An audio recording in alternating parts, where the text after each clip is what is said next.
Hi there. This is Melanie Green with the Freelance Writing Podcast. This is season 2, episode 1. Truth be told, this is coming out in January of 2025. I was hoping to get back into the new season around August, the end of August of 2024. And so I'm sorry about that delay, but a lot of life happened here. In Florida, where I live, we were really mauled by two hurricanes. And I've lived in Florida forever, right? I lived in South Florida until 2006, and then I moved to Tampa, Florida in 2009 or 6. I guess it was 6. Oh boy. And so, anyway, I've been here ever since, and we've always dodged these hurricanes, and we did not dodge it this time. And it really put my whole world in a tailspin, not to mention other big events that happened at the end of 2024, which I don't need to recount here. But it really made me question a lot of things in my life in terms of what to do next. I had faced some challenges in my freelance writing career, which we'll talk about in a second. And I really had to evaluate what I wanted to do. I was the president of a nonprofit that we were winding down. And so I spent several months really closing that the right way and doing the steps that I needed to take. But it's just very overwhelming. And sometimes, just sometimes, you need to take a moment and pause. So, I will tell you that one of the scariest parts of being a freelance writer is not knowing what's going to happen next. Sometimes clients take a long time to pay an invoice. Sometimes clients go away. Sometimes they come back. Sometimes you end up writing 60 assignments between the weeks of Christmas and New Year's because you had the opportunity to reconnect with the client. So I want to use this opportunity to kind of reconnect, discuss some changes that are going to be here on the show, and some really great opportunities that we're going to have moving forward for other writers and marketers and some other things. So I have been really focusing on pivoting.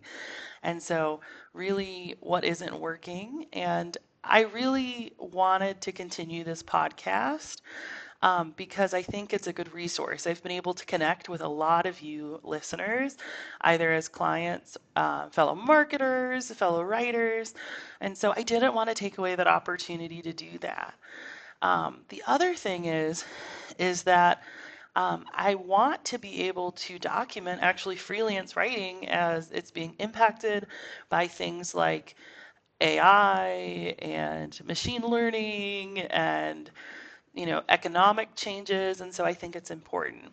So what I will say is it's important to have a barometer when freelancing when things are not going as well as they should. So last year, officially, I completed 1,410 projects.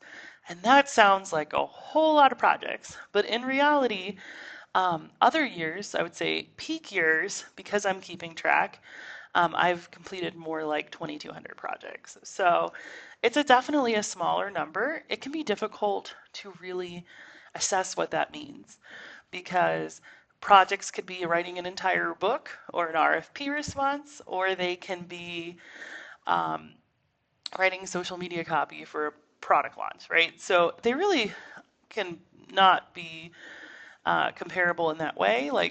But the actual number of projects is definitely something I keep track of. The other thing I try to keep track of is how much I earn every day, month, week, year. And so I'm able to track that information over time. So if you see that information that you're tracking, which you should be, changing over time, it's important that you react to that information.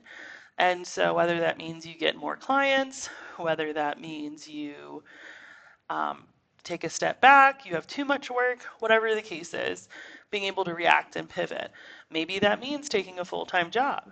Maybe that means going and getting a second job. Maybe that means a lot of different things for your family. And so I want to encourage you just to make sure to do that. The other thing I want to talk about is actually this channel. So there's going to be two big differences this season, maybe forever, on the Freelance Writing Podcast. The first is we're on YouTube now. So I had posted some of the actual videos on YouTube of just sort of the transcripts. It's a little bit easier, right, to just post that versus videos. But I really do want to connect with other writers, and I think YouTube would help us do that. The other thing that we're doing is we're going to have guests on the Freelance Writing Podcast. So these are going to be writers, freelance writers, professional writers, authors, people who publish themselves, people with publishers, marketers, SEO experts, website development, agency owners. They can apply to be on the show and to have a video interview to discuss best practices, how they manage their business, how they grow, their challenges, any advice they'd have for new writers. Because the thing is, the only way to continue is to really continue to be competitive and to learn and to build this community. And so, if you would like to be on the Freelance Writing Podcast, then I would recommend you go to www.melaniegreen.info and you will find the application to be on the podcast. And so, hopefully, once a week, we will have a video. Some of them will be interviews. So you'll be able to learn more things and grow because I have a lot of information that I can share with you, but I don't know everything. Nobody does, right? And we're going to keep learning here together. So I want to raise a glass, if you will, or a pen, right, to everyone this 2025. And we're just going to keep on keeping on. Hurricanes, other things can't keep us down. And so I hope this freelance year is everything that you need it to be and it grows.